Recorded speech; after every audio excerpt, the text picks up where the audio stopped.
ಎಲ್ಲರಿಗೂ ನಮಸ್ಕಾರ. ನಾನು ಸಂಧ್ಯಾ ವಂದನ.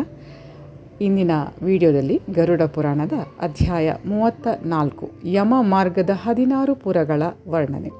ಶ್ರೀ ಭಗವಾನ್ ಶ್ರೀಕೃಷ್ಣ ಹಾಗೂ ಗರುಡ ಇವರ ಮಧ್ಯೆ ನಡೆಯುವ ಸಂವಾದದ ಮೂಲಕ ನಮಗೆ ಈ ಎಲ್ಲ ವಿಚಾರಗಳನ್ನು ತಿಳಿಸಿ ಹೇಳಲಾಗುತ್ತಿದೆ. ಮೈ ಡಿಯರ್ ಫ್ರೆಂಡ್ಸ್, ಕೃಷ್ಣನ ಮಾತು: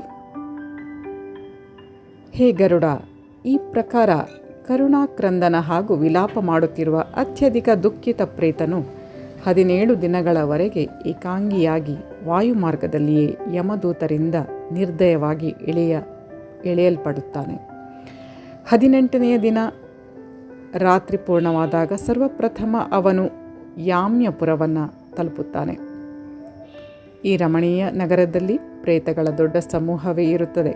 ಅಲ್ಲಿ ಪುಷ್ಪಭದ್ರಾ ನದಿ ಹಾಗೂ ನೋಡಲು ಸುಂದರವಾದ ಒಂದು ವಟ ವೃಕ್ಷವಿದೆ.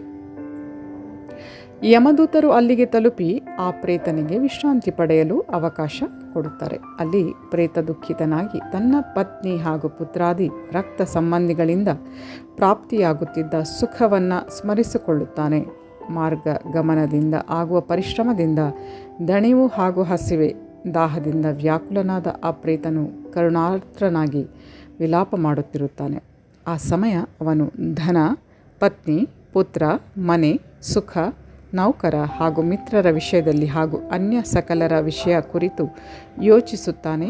ಪೀಡಿತ ಆ ಪ್ರೇತನನ್ನು ಕಂಡು ಆಗ ಯಮದೂತರು ಈ ರೀತಿ ಹೇಳುತ್ತಾರೆ: ಹೇ ಪ್ರೇತ, ಎಲ್ಲಿಯ ಧನ, ಎಲ್ಲಿಯ ಪುತ್ರ, ಎಲ್ಲಿಯ ಪತ್ನಿ, ಎಲ್ಲಿಯ ಮನೆ ಹಾಗೂ ಎಲ್ಲಿಯ ನೀನು? ಈ ಪ್ರಕಾರದ ದುಃಖ ಏಕೆ ಅನುಭವಿಸುತ್ತಿರುವೆ? ಈಗ ನೀನು ಚಿರಕಾಲದವರೆಗೆ ನಿನ್ನ ಕರ್ಮಗಳಿಂದ ಆರ್ಜಿತ ಪಾಪಗಳ ಭೋಗ ಮಾಡುತ್ತಾ ಈ ಮಹಾಮಾರ್ಗದಲ್ಲಿ ನಡೆಯುತ್ತಿರು. ಹೇ ಪರಲೋಕದ ಪಥಿಕನೇ, ದಾರಿಹೋಕರ ಬಲ ಪಾಥೇಯ ಅಂದರೆ ಬುದ್ಧಿಯ ವಶದಲ್ಲಿದೆ ಎಂಬುದು ನಿನಗೆ ಗೊತ್ತೇ ಇದೆ. ಇಲ್ಲಿ ಏನನ್ನು ಕ್ರಯ ವಿಕ್ರಯ ಮಾಡುವುದು ಅಸಂಭವವೋ ಅಂಥ ಮಾರ್ಗದಲ್ಲಿ ಹೋಗುವುದು ಈಗ ನಿನಗೆ ನಿಶ್ಚಯವಾಗಿದೆ. ಯಮದೂತರು ಈ ಪ್ರಕಾರ ಹೇಳಿದ ನಂತರ ಪ್ರೇತನು ಯಮದೂತರ ಮೂಲಕ ಮುದ್ಗರಗಳಿಂದ ಹೊಡೆಯಲ್ಪಡುತ್ತಾನೆ. ತದನಂತರ ಸ್ನೇಹದಿಂದ ಅಥವಾ ಕೃಪೆಯಿಂದ ಭೂಲೋಕದಲ್ಲಿ ಪುತ್ರರು ಪ್ರದಾನಿಸಿದ ಮಾಸಿಕ ಪಿಂಡವನ್ನು ಸೇವಿಸುತ್ತಾನೆ. ನಂತರ ಅಲ್ಲಿಂದ ಸೌರಿಪುರದತ್ತ ಹೋಗುತ್ತಾನೆ. ಆ ನಗರದಲ್ಲಿ ಕಾಲರೂಪಧಾರಿ ಜಂಗಮ ಎಂಬ ರಾಜನಿದ್ದಾನೆ. ಅವನನ್ನು ಕಂಡು ಭಯಭೀತನಾಗಿ ವಿಶ್ರಾಂತಿ ಬಯಸುತ್ತಾನೆ. ತ್ರೈಪಾಕ್ಷಿಕ ಶ್ರಾದ್ದದಲ್ಲಿ ಪ್ರದಾನಿಸಲಾದ ಅನ್ನ ಹಾಗೂ ಜಲವನ್ನು ಅದೇ ನಗರದಲ್ಲಿ ಉಪಭೋಗಿಸಿ ಆ ದಿನ ರಾತ್ರಿ ನಡೆದು ನಗೇಂದ್ರ ಭವನ ಎಂಬ ನಗರದತ್ತ ಹೋಗುತ್ತಾನೆ. ಆ ಮಹಾಮಾರ್ಗದಲ್ಲಿ ನಡೆಯುತ್ತಾ ಮಹಾಭಯಂಕರ ಅರಣ್ಯವನ್ನು ಕಂಡು ಕರುಣಾಕ್ರಂದನ ಮಾಡುತ್ತಾನೆ. ಅಲ್ಲಿಯ ಕಷ್ಟಗಳಿಂದ ದುಃಖಿತನಾಗಿ ಪದೇ ಪದೇ ರೋಧಿಸುತ್ತಾನೆ. 2 ತಿಂಗಳ ನಂತರ ಆ ನಗರವನ್ನು ತಲುಪುತ್ತಾನೆ. ಅಲ್ಲಿ ತನ್ನ ಬಂಧು ಬಳಗದವರಿಂದ ಪ್ರಧಾನಿತ ಅನ್ನ ಜಲದ ಸೇವನೆ ಮಾಡುತ್ತಾನೆ. ಆನಂತರ ಯಮದೂತರು ಪಾಶದಲ್ಲಿ ಬಂಧಿಸಿ ದುಃಖ ಉಂಟು ಮಾಡುತ್ತಾ ಮುಂದೆ ಕರೆದೊಯ್ಯುತ್ತಾರೆ. 3ನೆಯ ತಿಂಗಳಲ್ಲಿ ಗಂಧರ್ವ ನಗರ ಎಂಬ ನಗರವನ್ನು ತಲುಪುತ್ತಾನೆ. 3ನೆಯ ಮಾಸದಲ್ಲಿ ಕೊಡಲಾದ ಶ್ರಾದ್ದ ಪಿಂಡವನ್ನು ಅಲ್ಲಿ ಸೇವಿಸಿ 4ನೆಯ ತಿಂಗಳಲ್ಲಿ ಶೈಲಾಗಮ ಎಂಬ ನಗರಕ್ಕೆ ಬರುತ್ತಾನೆ.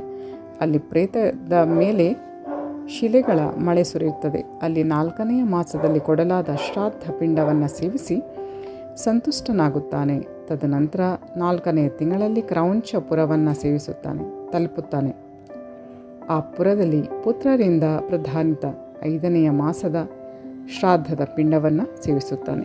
6ನೆಯ ತಿಂಗಳಲ್ಲಿ ಕ್ರೂರಪುರ ಎಂಬ ನಗರದ ಯಾತ್ರೆ ಮಾಡುತ್ತಾನೆ. ಆ ನಗರದಲ್ಲಿ 6ನೆಯ ಮಾಸದಲ್ಲಿ ಪುತ್ರರ ಮೂಲಕ ಕೊಡಲಾದ ಶ್ರಾದ್ದ ಪಿಂಡ ಸೇವನೆಯಿಂದ ಸಂತೃಪ್ತನಾಗುತ್ತಾನೆ. ಅಂದರೆ ಅರ್ಧ ಮುಹೂರ್ತದವರೆಗೆ ವಿಶ್ರಾಂತಿ ಪಡೆದ ಪ್ರೇತನ ಹೃದಯ ದುಃಖದಿಂದ ಇಲ್ಲಿ ಕಂಪಿಸತೊಡಗುತ್ತದೆ. ಯಮದೂತರಿಂದ ಪೀಡಿತನಾಗಿ ಆ ಪುರವನ್ನು ದಾಟಿ ವಿಚಿತ್ರ ಭವನದತ್ತ ಹೋಗುತ್ತಾನೆ. ಅಲ್ಲಿರುವ ರಾಜರ ಹೆಸರು ವಿಚಿತ್ರ. ಯಮರಾಜನ ಕಿರಿಯ ಸಹೋದರ ಸೌರಿಯು ಅಲ್ಲಿಯೇ ರಾಜ್ಯಭಾರ ಮಾಡುತ್ತಾನೆ. 5 ತಿಂಗಳು ಹಾಗೂ 15ನೆಯ ದಿನದಂದು ಊನಷಾಣ್ಮಾಸಿಕ ಶ್ರಾದ್ದವಾಗುತ್ತದೆ. ಆದ್ದರಿಂದ ಯಮದೂತರಿಂದ ಸಂತೃಪ್ತನಾದ ಪ್ರೇತನು ಅದೇ ವಿಚಿತ್ರ ಭವನದಲ್ಲಿ ಊನಷಾಣ್ಮಾಸಿಕ ಶ್ರಾದ್ದ ಪಿಂಡದ ಉಪಭೋಗ ಮಾಡುತ್ತಾನೆ. ಮಾರ್ಗದಲ್ಲಿ ಪದೇ ಪದೇ ಹಸಿವೆಯಿಂದ ಬಾಧಿತನಾಗುತ್ತಾನೆ. ಪರಿಣಾಮವಾಗಿ ಯಮದೂತರ ವಿರೋಧದ ಮಧ್ಯೆಯೂ ವಿಲಾಪ ಮಾಡುತ್ತಾ ಮರಣ ಹೊಂದಿ ದುಃಖ ಸಾಗರದಲ್ಲಿ ಬೀಳುತ್ತಿರುವ ನನಗೆ ಸುಖ ಉಂಟು ಮಾಡಲು ಯಾರಾದರೂ ಪುತ್ರ ಅಥವಾ ಬಂಧುಗಳು ಇದ್ದಾರೆಯೇ ಎಂದು ಕೇಳುತ್ತಾನೆ. ಅದೇ ಸಮಯ ಅವನ ಸಮ್ಮುಖ ಸಹಸ್ರಾರು ನಾವಿಕರು ಬಂದು, ಹೇ ಪಥಿಕ, 100 ಯೋಜನ ವಿಸ್ತಾರದ ಕೀವು ರಕ್ತದಿಂದ ತುಂಬಿದ ಅನೇಕ ಪ್ರಕಾರದ ಕ್ರೂರ ಮೀನು ಮೊಸಳೆಯಿಂದ ವ್ಯಾಪ್ತವಾಗಿರುವಂತಹ ನಾನಾ ಪ್ರಕಾರದ ಹಿಂಸಕ ಪಕ್ಷಿಗಳಿಂದ ಆವರಿತ ಮಹಾವೈತರಣಿ ನದಿಯನ್ನು ದಾಟುವ ಇಚ್ಛೆಯಿಂದ ನೀನೊಂದು ವೇಳೆ ಮೃತ್ಯುಲೋಕದಲ್ಲಿ ಗೋದಾನ ಮಾಡಿದ್ದರೆ ನಾವು ನಿನ್ನನ್ನು ನಾವೆಯ ಮೂಲಕ ಸುಖಪೂರ್ವಕವಾಗಿ ಇನ್ನೊಂದು ದಡವನ್ನು ತಲುಪಿಸುತ್ತೇವೆ ಎಂದು ಹೇಳುತ್ತಾರೆ. ಮನುಷ್ಯರಿಗೆ ಅಂತ್ಯಕಾಲ ಬಂದಾಗ ವೈತರಣಿ ಗೋದಾನವೇ ಹಿತಕಾರಿಯಾಗುತ್ತದೆ. ಆದ್ದರಿಂದ ಶರೀರ ಸುಸ್ಥಿತಿಯಲ್ಲಿರುವಾಗ ವೈತರಣಿ ವ್ರತ ಮಾಡಿ ವೈತರಣಿ ನದಿಯನ್ನು ದಾಟುವ ಇಚ್ಛೆಯಿಂದ ಬ್ರಾಹ್ಮಣರಿಗೆ ಗೋದಾನ ಮಾಡಬೇಕು. ಅದು ಪಾಪಿಗಳ ಸಮಸ್ತ ಪಾಪಗಳನ್ನು ನಷ್ಟಗೊಳಿಸಿ ವಿಷ್ಣು ಲೋಕಕ್ಕೆ ಕರೆದೊಯ್ಯುತ್ತದೆ. ಯಾರು ವೈತರಣಿ ದಾನ ಮಾಡುವುದಿಲ್ಲವೋ ಅಂಥವನು ವೈತರಣಿ ನದಿಯಲ್ಲಿ ಮುಳುಗುತ್ತಾನೆ. ಮುಳುಗುವಾಗ ತನ್ನನ್ನು ನಿಂದಿಸಿಕೊಳ್ಳುತ್ತಾ, ನಾನು ಪಾಥೇಯದ ಆ ಬುದ್ಧಿಯ ಉದ್ದೇಶದಿಂದ ಬ್ರಾಹ್ಮಣನಿಗೆ ಏನನ್ನೂ ದಾನ ಮಾಡಲಿಲ್ಲ, ನಾನು ಯಾವುದೇ ಅನ್ಯ ದಾನವಾಗಲಿ, ಅಗ್ನಿಯಲ್ಲಿ ಆಹುತಿಯಾಗಲಿ, ಭಗವನ್ ನಾಮದ ಜಪಸ್ತುತಿಯಾಗಲಿ ಹಾಗೂ ತೀರ್ಥಕ್ಕೆ ಹೋಗಿ ಸ್ನಾನವನ್ನಾಗಲಿ ಮಾಡಲಿಲ್ಲ. ಹೇ ಮೂರ್ಖ, ನೀನಾಗ ಮಾಡಿದ ಕರ್ಮದ ಫಲ ಈಗ ಭೋಗಿಸು ಎಂದು ಹೇಳುತ್ತಿರುವ ಪ್ರೇತನ ಹೃದಯ ಭಾಗಕ್ಕೆ ಯಮದೂತರು ಥಳಿಸಿದಾಗ ಕಿಂ ಕರ್ತವ್ಯ ವಿಮೂಢನಾಗುತ್ತಾನೆ. ನಂತರ ವೈತರಣಿ ನದಿಯ ಇನ್ನೊಂದು ತಟದಲ್ಲಿ ಪ್ರದಾನಿಸಲಾದ ಷಾಣ್ಮಾಸಿಕ ಶ್ರಾದ್ದದ ಘಟಾದಿ ದಾನ ಹಾಗೂ ಪಿಂಡವನ್ನು ಸೇವಿಸಿ ಮುಂದೆ ಹೋಗುತ್ತಾನೆ. ಆದ್ದರಿಂದ ಷಾಣ್ಮಾಸಿಕ ಶ್ರಾದ್ದದಲ್ಲಿ ಸತ್ಪಾತ್ರ ಬ್ರಾಹ್ಮಣನಿಗೆ ವಿಶೇಷವಾಗಿ ಭೋಜನ ಮಾಡಿಸಬೇಕು. ಇದರ ನಂತರ ಆ ಪ್ರೇತನು ಒಂದು ಅಹೋರಾತ್ರಿಯಲ್ಲಿ 247 ಯೋಜನದಷ್ಟು ಮಾರ್ಗ ಕ್ರಮಿಸುತ್ತಾನೆ. 7ನೆಯ ತಿಂಗಳು ಬಂದಾಗ ಅವನು ಬ್ರಹ್ವಾಪದ ಎಂಬ ಪುರವನ್ನು ತಲುಪುತ್ತಾನೆ. ಸಪ್ತಮ ಮಾಸಿಕ ಶ್ರಾದ್ದದಲ್ಲಿ ಪ್ರದಾನಿಸಿದ್ದನ್ನು ಸೇವಿಸಿ 8ನೆಯ ತಿಂಗಳು ಮುಗಿದಾಗ ಅವನ ಯಾತ್ರೆ ದುಃಖದ ಪುರ ಹಾಗೂ ನಾನಾ ಕ್ರಂದನಪುರದತ್ತ ಸಾಗುತ್ತದೆ.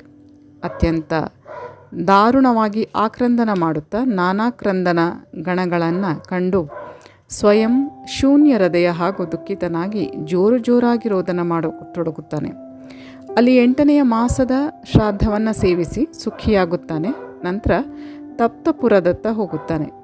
ಸುತಪ್ತ ಭವನವನ್ನು ತಲುಪಿ 9ನೆಯ ಮಾಸ ಶ್ರಾದ್ದದಲ್ಲಿ ಪುತ್ರನಿಂದ ಪ್ರದಾನಿಸಲ್ಪಟ್ಟ ಪಿಂಡದಾನ ಹಾಗೂ ಬ್ರಾಹ್ಮಣರಿಗೆ ಮಾಡಿಸಿದ ಭೋಜನವನ್ನು ಅವನು ಸೇವಿಸುತ್ತಾನೆ. 10ನೆಯ ತಿಂಗಳಲ್ಲಿ ರೌದ್ರ ನಗರಕ್ಕೆ ಹೋಗುತ್ತಾನೆ. ಅಲ್ಲಿ 10ನೆಯ ಮಾಸದ ಶ್ರಾದ್ದದ ಭೋಜನ ಮಾಡಿ ಮುಂದಿರುವ ಪಯೋವರ್ಷಣ ಎಂಬ ಪುರಕ್ಕೆ ಹೋಗುತ್ತಾನೆ. ಅಲ್ಲಿ 11ನೆಯ ಮಾಸದ ಶ್ರಾದ್ದದ ಭೋಜನ ಮಾಡುತ್ತಾನೆ. ಅಲ್ಲಿ ಸುರಿಯುವ ಮಳೆಯಿಂದ ಭಯಾನಕ ಕಷ್ಟ ಅನುಭವಿಸುತ್ತಾನೆ. ತದನಂತರ ಮುಂದೆ ಸಾಗುತ್ತಾ ಬಿರು ಬಿಸಿಲು ಹಾಗೂ ದಾಹದಿಂದ ವ್ಯಾಕುಲನಾಗುತ್ತಾನೆ. 12ನೆಯ ಮಾಸದಲ್ಲಿ ಪುತ್ರನಿಂದ ಪ್ರದಾನಿತವಾದ ಶ್ರಾದ್ದದ ಪಿಂಡವನ್ನು ದುಃಖದಿಂದಲೇ ಭೋಗಿಸುತ್ತಾನೆ. ನಂತರ 1 ವರ್ಷ ಪೂರ್ಣವಾಗಲು ಇನ್ನೂ ಕೆಲವು ದಿನಗಳು ಉಳಿದಿರುವಂತೆ ಅಥವಾ 11ನೆಯ ತಿಂಗಳ 15 ದಿನಗಳು ಗತಿಸಿದ ಮೇಲೆ ಶೀತಾಢ್ಯಪುರಕ್ಕೆ ಹೋಗುತ್ತಾನೆ. ಅಲ್ಲಿ ಜೀವಿಗಳಿಗೆ ಅತ್ಯಂತ ಕಷ್ಟಪ್ರದಾಯಕವಾದ ಶೀತವಿರುತ್ತದೆ. ಅಲ್ಲಿಯ ಶೀತದಿಂದ ವ್ಯಥಿತ ಹಸಿವೆಯಿಂದ ವ್ಯಾಕುಲವಾಗಿ ನನ್ನ ಈ ದುಃಖವನ್ನು ದೂರಗೊಳಿಸುವಂಥ ಯಾರಾದರೂ ಬಂಧು ಬಳಗದವರಿದ್ದಾರೆಯೇ ಎಂದು ಹೇಳಿಕೊಳ್ಳುತ್ತಾ ದಶ ದಿಕ್ಕುಗಳಲ್ಲಿಯೂ ದೃಷ್ಟಿಸುತ್ತಾನೆ. ಆ ಸಮಯ ಯಮದೂತರು, ಇಂಥ ಕಷ್ಟದಲ್ಲಿ ಸಹಾಯ ದೊರೆಯಲು ನಿನಗೆಲ್ಲಿ ಅಂಥ ಪುಣ್ಯವಿದೆ ಎಂದು ಹೇಳುತ್ತಾರೆ. ಅವರ ಮಾತನ್ನು ಕೇಳಿ ಅಯ್ಯೋ ದೈವವೇ ಎನ್ನುತ್ತಾನೆ. ನಿಶ್ಚಿತವಾಗಿಯೂ ಪೂರ್ವ ಜನ್ಮದಲ್ಲಿ ಮಾಡಿದ ಪುಣ್ಯವೇ ದೈವವಾಗಿದೆ, ಅದನ್ನು ನಾನು ಸಂಚಯ ಮಾಡಲಿಲ್ಲ. ಹೀಗೆ ಮನಸ್ಸಿನಲ್ಲಿಯೇ ಅನೇಕ ಪ್ರಕಾರದಿಂದ ಚಿಂತನೆ ಮಾಡಿ ಪುನಃ ಧೈರ್ಯದ ಆಶ್ರಯ ಪಡೆಯುತ್ತಾನೆ. ಇದಾದ ನಂತರ ಅಲ್ಲಿಂದ 44 ಯೋಜನ ಪ್ರದೇಶದಲ್ಲಿ ವ್ಯಾಪ್ತವಾದ ಗಂಧರ್ವ ಹಾಗೂ ಅಪ್ಸರೆಯರಿಂದ ಭರಿತ ಅತ್ಯಂತ ಮನೋಹರ ಬಹುಧರ್ಮ ಭೀತಿಪುರ ಬರುತ್ತದೆ. ಅಲ್ಲಿ 84 ಲಕ್ಷ ಮೂರ್ತ ಹಾಗೂ ಅಮೂರ್ತ ಜೀವಿಗಳು ನಿವಾಸ ಮಾಡುತ್ತಾರೆ. ಆ ಪುರದಲ್ಲಿ 13 ದ್ವಾರಪಾಲಕರಿದ್ದು ಬ್ರಹ್ಮನ ಪುತ್ರರಾಗಿರುವ ಅವರಿಗೆ ಶ್ರವಣ ಎಂಬ ಹೆಸರಿದೆ. ಅವರು ಜೀವಿಗಳ ಶುಭಾಶುಭ ಕರ್ಮಗಳನ್ನು ಪುನಃ ಪುನಃ ವಿಚಾರ ಮಾಡಿ ಅವುಗಳ ವರ್ಣನೆ ಮಾಡುತ್ತಾರೆ.